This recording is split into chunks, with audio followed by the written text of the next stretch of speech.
నమస్తే, welcome to four sides TV. ఇద్దరు BRS ఎమ్మెల్యేల జంపింగ్తో తెలంగాణ రాజకీయం మళ్లీ హీట్ ఎక్కింది. Banswada MLA Pocharam Srinivasa Reddy, Jagtial MLA Sanjay Kumar BRS కు చెయ్యిచ్చి కాంగ్రెస్ కండువా కప్పుకోవడం హాట్ టాపిక్ గా మారింది. కాంగ్రెస్ అభ్యర్థిగా నిలబడ్డ తనపైనే పోటీ చేసిన ఎమ్మెల్యే సంజయ్ కుమార్ ను కాంగ్రెస్ లోకి చేర్చుకోవడం జీవన్ రెడ్డికి నచ్చక తన ఎమ్మెల్సీ పదవికి రాజీనామా చేస్తానని ప్రకటించడంతో రాజకీయాలు ఇంకా హీట్ ఎక్కాయి.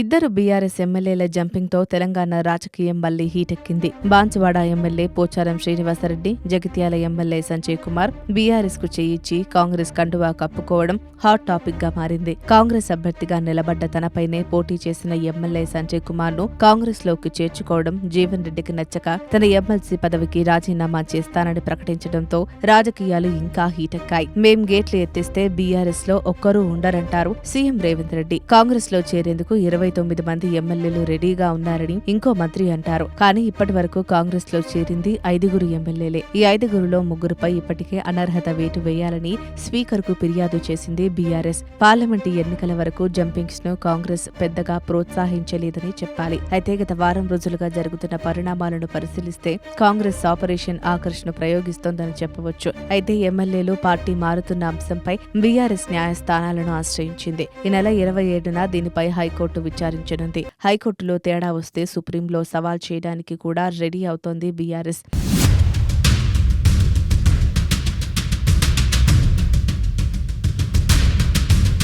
తదుపరి కార్యాచరణపై పార్టీ ఎమ్మెల్యేలతో ఎర్రవల్లి ఫామ్ హౌస్ లో బీఆర్ఎస్ అధినేత కేసీఆర్ అత్యవసర భేటీ ఏర్పాటు చేశారు. ఇప్పటి 5 ఎమ్మెల్యేలు బీఆర్ఎస్ నుంచి కాంగ్రెస్ లో చేరారు. ఎమ్మెల్యేలు దానం నాగేందర్, కడియం శ్రీహరి, తెల్లం వెంకట్రావు, పోచారం శ్రీనివాసరెడ్డి, సంజయ్ కుమార్ కాంగ్రెస్ తీర్థం పుచ్చుకున్నారు. మరోవైపు ఎమ్మెల్యే గూడెం మహిపాల్ రెడ్డి కూడా పార్టీని వీడుతారని ఊహాగానాలు వెలువడుతున్నాయి. ఇప్పటికే ఆయన ఢిల్లీకి చేరుకున్నట్టు తెలుస్తోంది. ఈ నేపథ్యంలో ఎమ్మెల్యేలతో కేసీఆర్ అత్యవసర భేటీ ఏర్పాటు చేశారు. ఎమ్మెల్యేలు పార్టీ మారకుండా ఆయన నియంత్రణ చర్యలకు దిగారు. వీటన్నింటినీ పక్కన పెడితే ఇలా పార్టీ మారుతున్న నేతలపై అనర్హత కత్తి వేలాడుతుండటం, వారిని రక్షించేందుకు కాంగ్రెస్ అనుసరించబోయే విధానమే ఇప్పుడు ఆసక్తికరమైన విషయం.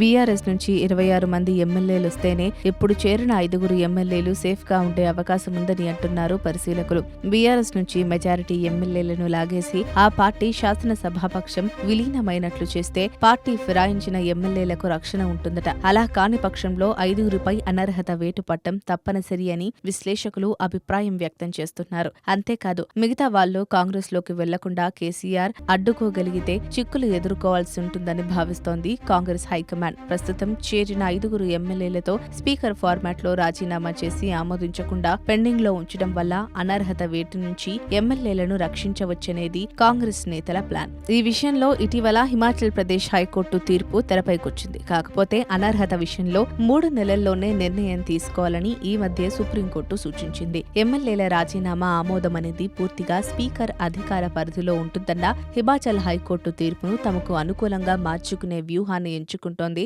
హస్తం పార్టీ.